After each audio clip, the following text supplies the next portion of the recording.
jornalismo, crítica e diversidade. Programa Fora da Curva. A gente fala o que a maioria cala. Bom dia, ouvinte da Rádio Universitária. Eu sou Maria Eduarda Rocha, jornalista e professora de Sociologia da UFPE. São 11h30 e está começando agora mais uma edição do Fora da Curva. Nosso programa pode ser acompanhado ao vivo pelo Facebook, nas páginas 99 Universitária, Marco Zero Conteúdo e, claro, na nossa página Programa Fora da Curva. Você pode participar comentando e enviando perguntas pelas redes sociais. Hoje nós vamos conversar sobre o comportamento do Judiciário na Operação Lava Jato, por uma boa razão. Ontem à tarde, o ex-presidente Lula prestou depoimento em Curitiba ao juiz Sérgio Moro, como réu na Operação Lava Jato, que investiga crimes de corrupção política. A repercussão do depoimento divide opiniões nas redes sociais e o episódio, ontem, foi marcado por manifestações políticas de apoiadores de Lula e do juiz Sérgio Moro em Curitiba, também nas redes sociais. Durante a semana, Moro chegou a ser retratado na capa de uma revista como adversário do ex-presidente numa luta de boxe. E isso não foi por acaso. O juiz Sérgio Moro, responsável pela Lava Jato na primeira instância, é acusado pelos advogados de Lula de adotar uma postura parcial nas investigações, perseguindo o PT e, sobretudo, o ex-presidente. Eles argumentam que Sérgio Moro, transformado em herói nacional por TVs e jornais, apoiou publicamente manifestações contra a então presidenta Dilma Rousseff, participa de eventos de partidos de oposição ao PT e se deixa frequentemente fotografar ao lado de lideranças do PSDB, como o senador Aécio Neves e o prefeito de São Paulo, João Dória. Sérgio Moro já foi, inclusive, denunciado pela defesa de Lula ao Alto Comissariado da ONU para os Direitos Humanos, por medidas como a condução coercitiva de Lula para depor e a divulgação ilegal de gravações telefônicas dele com familiares. As críticas não param em Sérgio Moro.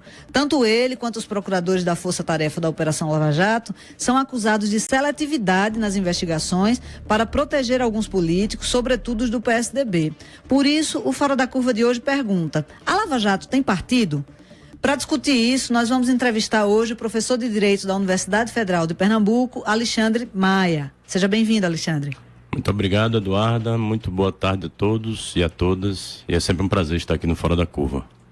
Também participa da conversa o advogado Jefferson Valença, que faz parte da Frente de Juristas pela Democracia. Bom dia a todas e todos. Bom dia, Eduarda. Bom dia aos ouvintes e aos que nos acompanham pelas redes sociais. Bom, eu acho que a pergunta que o ouvinte mais gostaria de ver respondida é: como é que vocês avaliam a conduta do juiz Sérgio Moro na condução do depoimento de Lula ontem?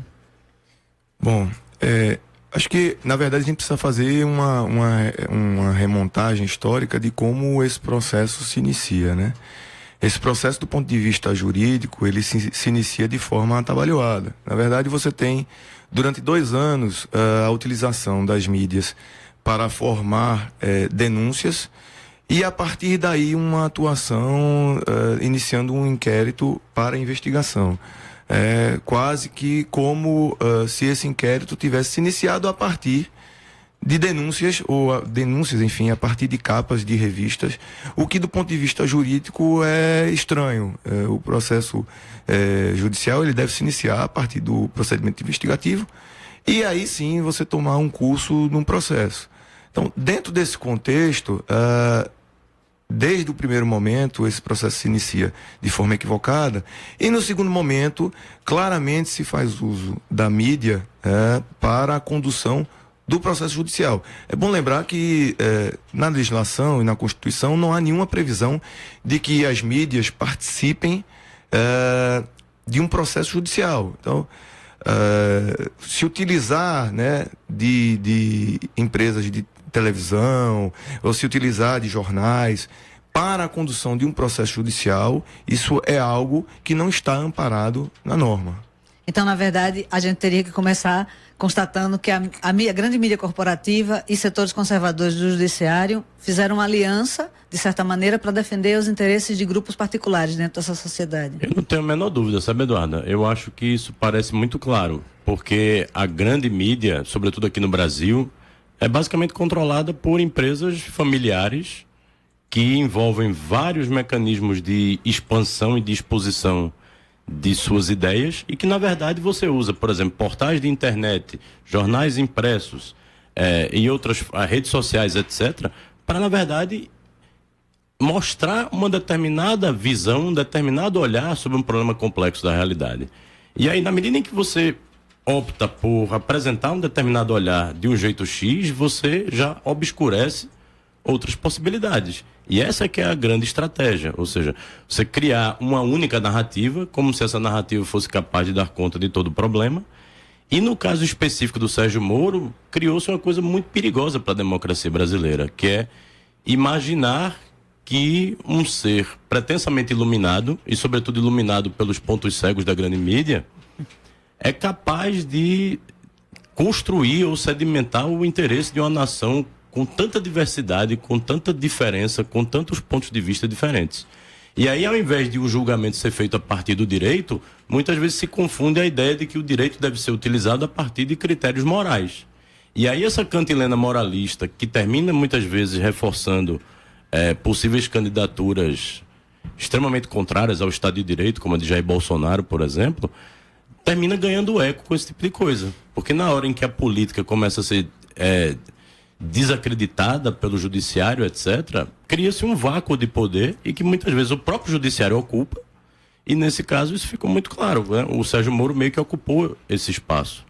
Até assim, se você observar, Eduarda, quando a gente vê o início desse inquérito, do ponto de vista da população, de uma parte da população, a partir dessa sugestão da mídia, você já tinha havido ali um julgamento e uma definição de culpa. Então, a partir daí, o inquérito ele se inicia numa lógica errada, porque o que se buscava ali não era mais verificar indícios de autoria e de prática de crime, mas, na verdade, confirmar uma narrativa que já tinha sido feita. Então, você inicia um inquérito para confirmar uma culpa que já está presumida. Isso é um primeiro ponto. Isso no âmbito do Ministério Público e da Polícia Federal, próprio de um processo inquisitorial, de toda sorte, já seria perigoso. E quando você traz essa lógica para dentro do processo judicial, a certeza da injustiça, eu não estou discutindo aqui se houve prática ou não, mas a certeza da injustiça ela vai estar presente, porque a lógica que norteou ali não foi o contraditório, a ampla defesa, a lógica que norteou o processo é outra, é uma lógica de uma narrativa, de uma culpa já definida antes do início da produção de provas e antes, inclusive, do processo inquisitorial. Então, quando a gente chega na atuação do Sérgio Moro, no primeiro momento, através de uma condução coercitiva que se faz, sem sequer ter intimado o investigado, para que ele pudesse espontaneamente vir ao inquérito,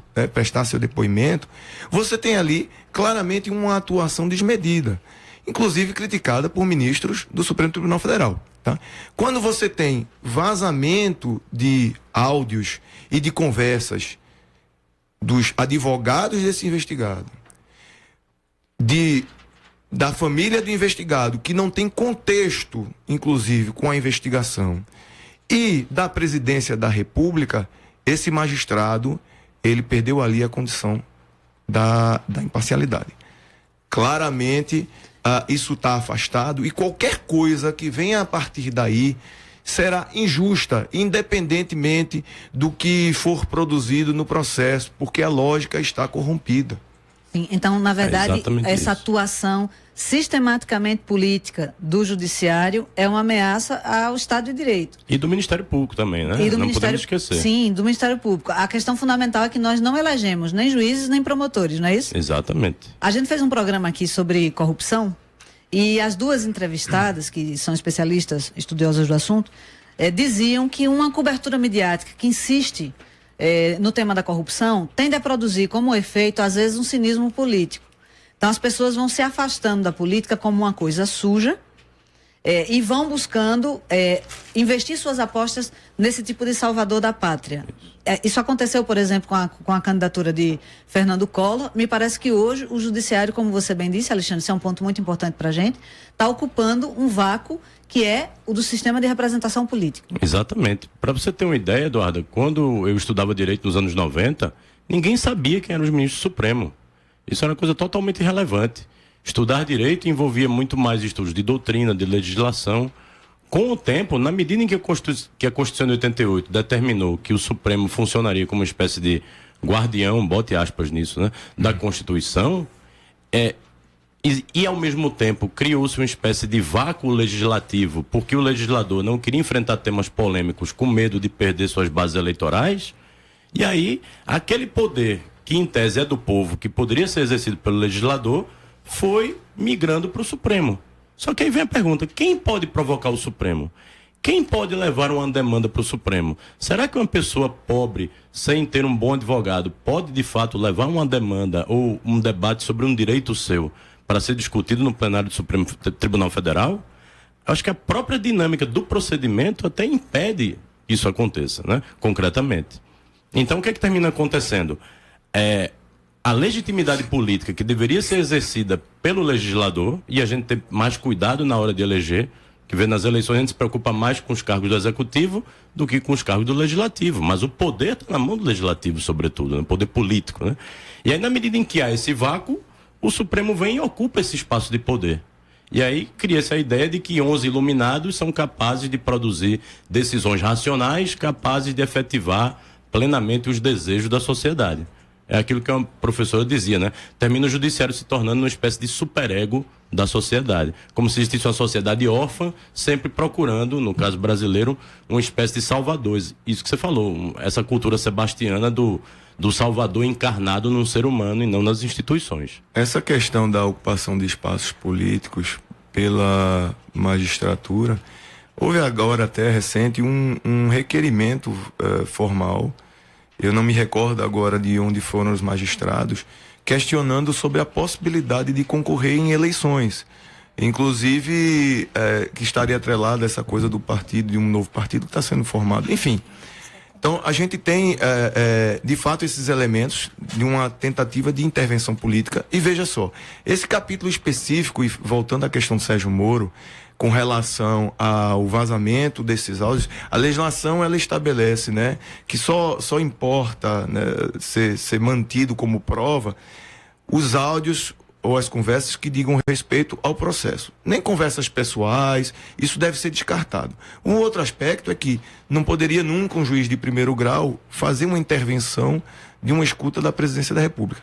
Tanto é verdade que o ministro falecido Teori Zavascki, na ocasião, fez um questionamento duro ao Moro sobre isso, o que obrigou a ele em dar uma resposta de mais de 50 laudas, se retratando e se desculpando sobre a intervenção indevida que foi feita. Aí, do ponto de vista político, o estrago já havia sido feito. Do ponto de vista, claramente ali, ele alegou ali interesse social para liberar esses áudios.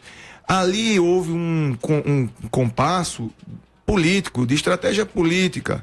Eu não estou dizendo que havia um interlaço entre ele e partidos de oposição, não é isso. Mas ali houve um compasso político, porque foi exatamente no momento em que estava em questão a nomeação de Lula na condição de ministro. E aquilo foi a hecatombe para impossibilitar a nomeação de Lula, claramente.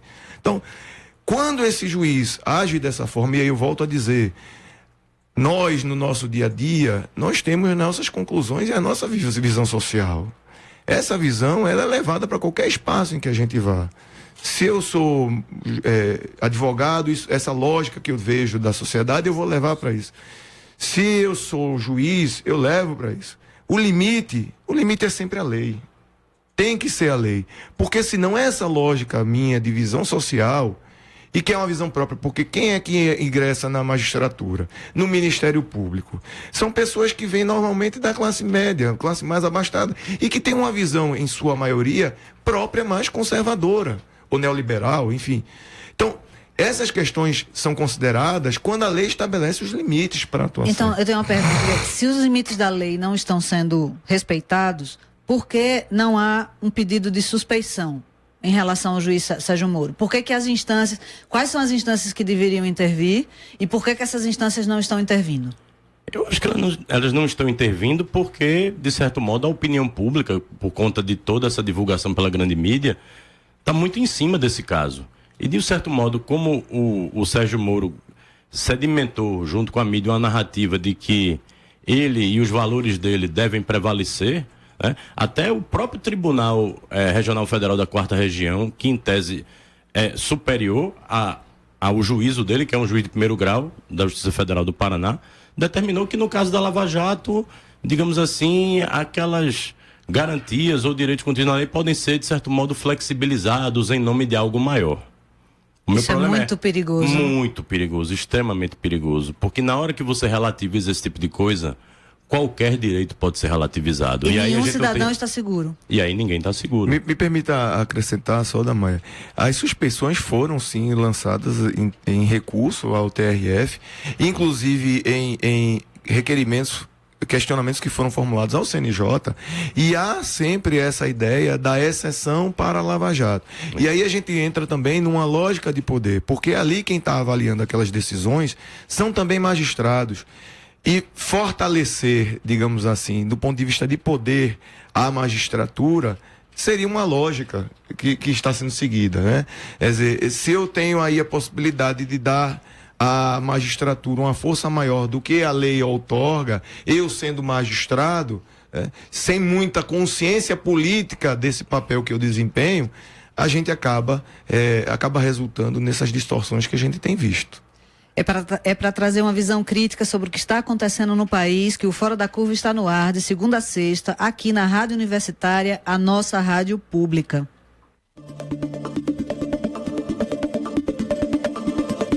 Fora da Curva, jornalismo, crítica e diversidade.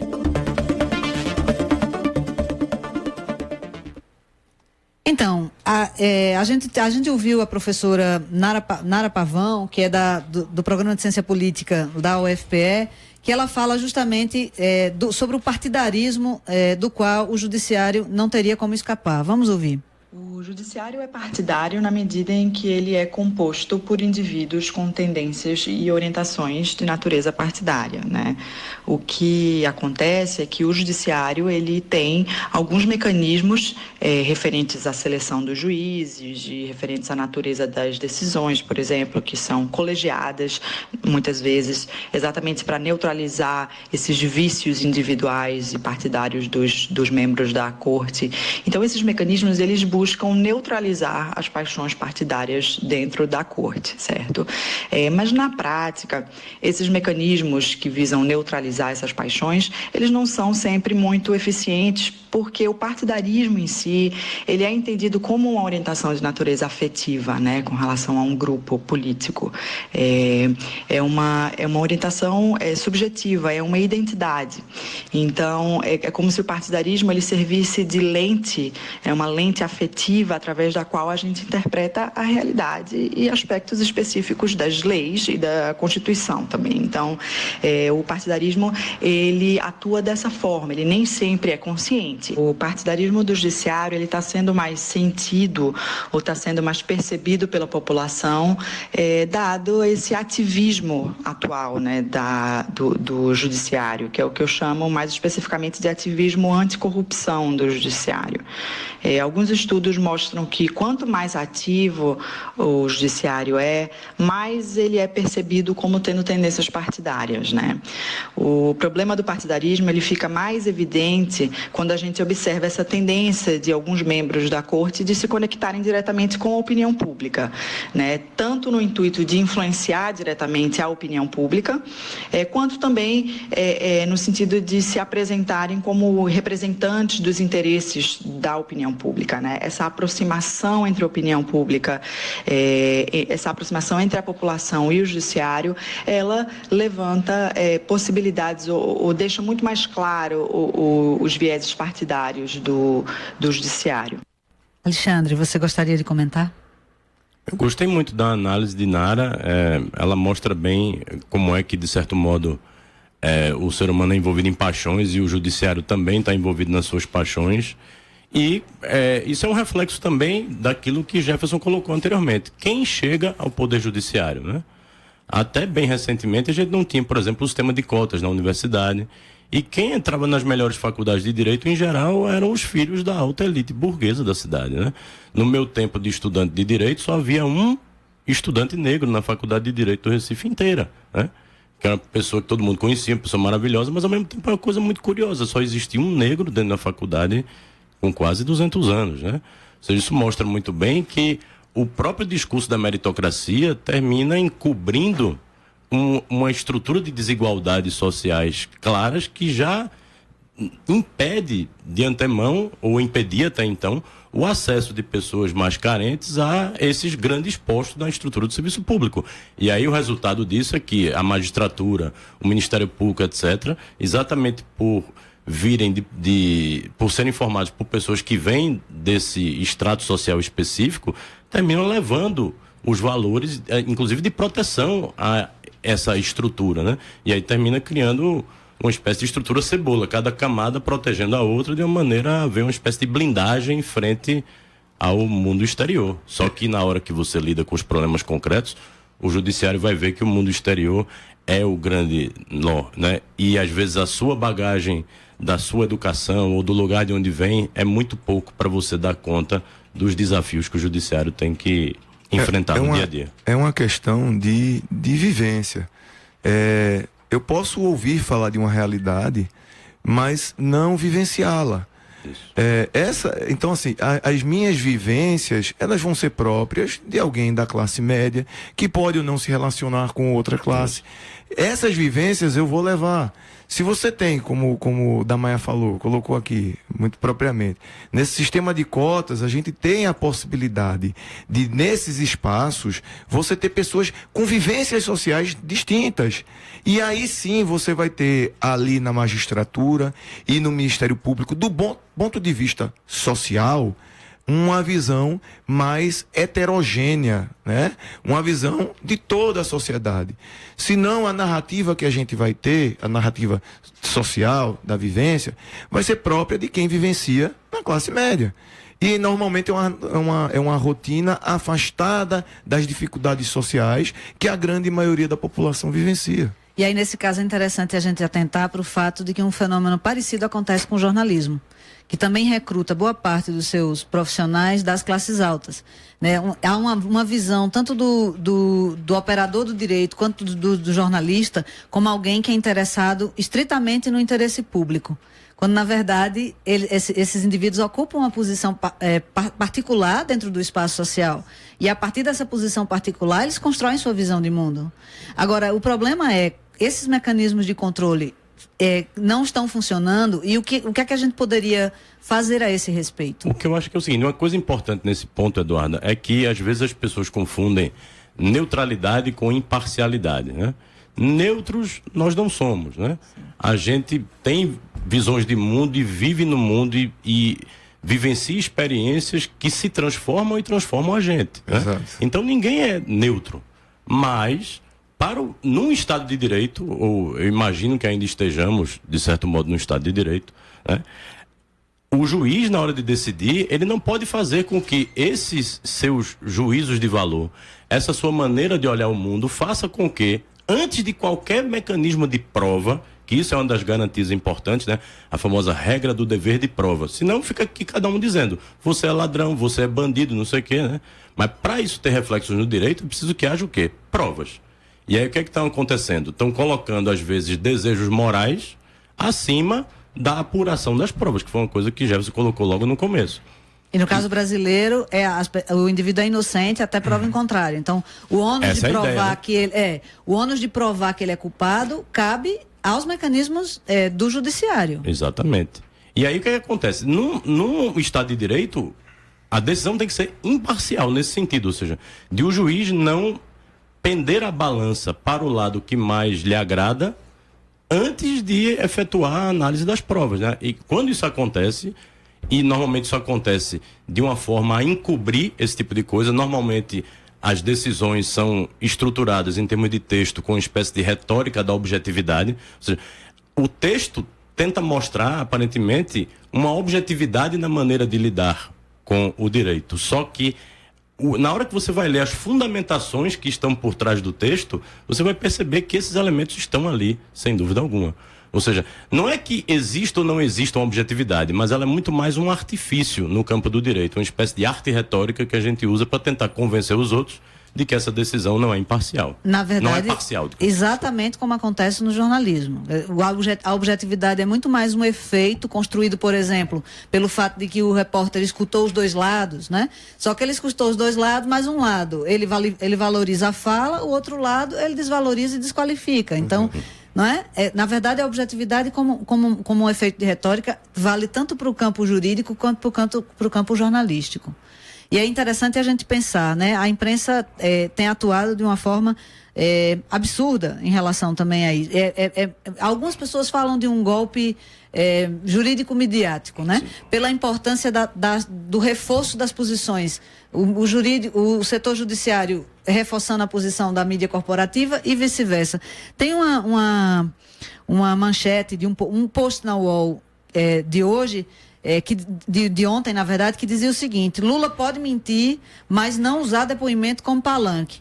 A manchete do post era isso: Lula pode mentir, é aquilo que você retém de imediato. Aí quando você lia a matéria, você entendia que era uma entrevista com o advogado criminalista Francisco de Paula Bernardes Júnior, que informava que na justiça brasileira o direito à mentira, a não condenação da mentira, é entendida como parte do direito à própria defesa. Então vocês vejam como as coisas podem ser distorcidas nessa relação entre o judiciário e a mídia.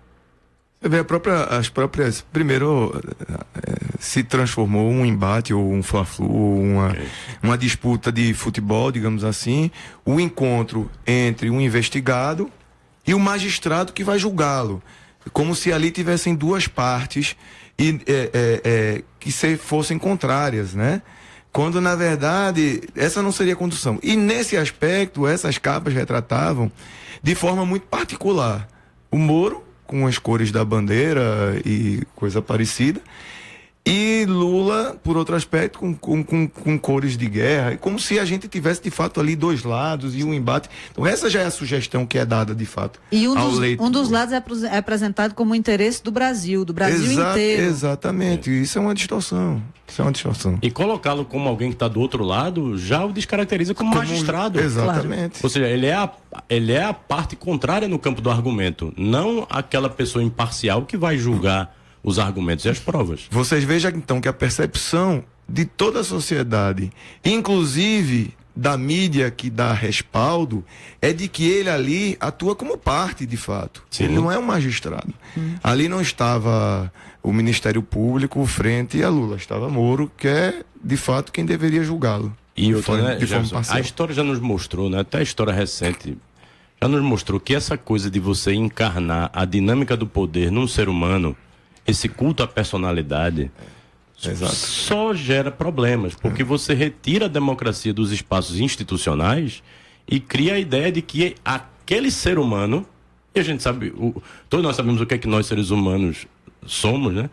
Aquele ser humano é tão ótimo que ele é capaz de vícios encarnar... e virtudes, na verdade, né? Não, mas aí a leitura é sempre da virtude. Exatamente, é isso que eu estou dizendo. O ser humano tem vícios e virtudes. Ali parece que é uma pessoa apenas com virtudes, sem defeitos, e que tudo ali que ele produz é relevante e é legítimo, né?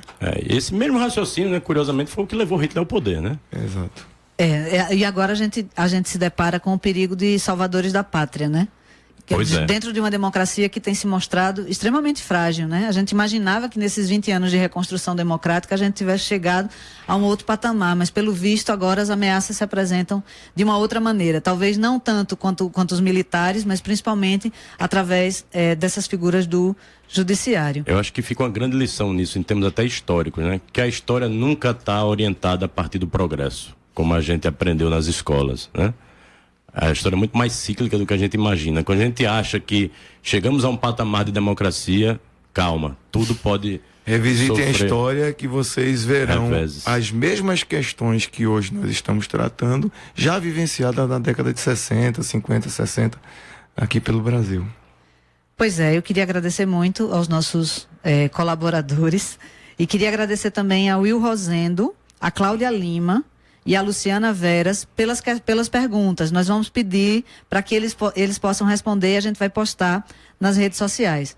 Nós vamos ficando por aqui. O programa de hoje e todos os outros do Fora da Curva estão disponíveis em nossa página no Facebook, em nosso canal no YouTube e Mixcloud. Nas duas plataformas, basta procurar por Programa Fora da Curva. Acompanhe a gente e ajuda a divulgar. Fora da Curva de hoje teve a produção de Ivana Fechina e Lula Pinto, que também ficou nas redes sociais. No apoio à produção, Roberto Peixoto e Guilherme Falcão. Trabalhos técnicos de Chico Rocha e Roberto Peixoto. Fora da Curva é uma realização do Departamento de Comunicação Social da UFPE, com apoio do Departamento de Sociologia e do Núcleo de Rádio e TV Universitárias. Parceria com a Marco Zero Conteúdo, Centro de Cultura Luiz Freire, Centro das Mulheres do Cabo, Centro Sabiá e Coletivo Terral.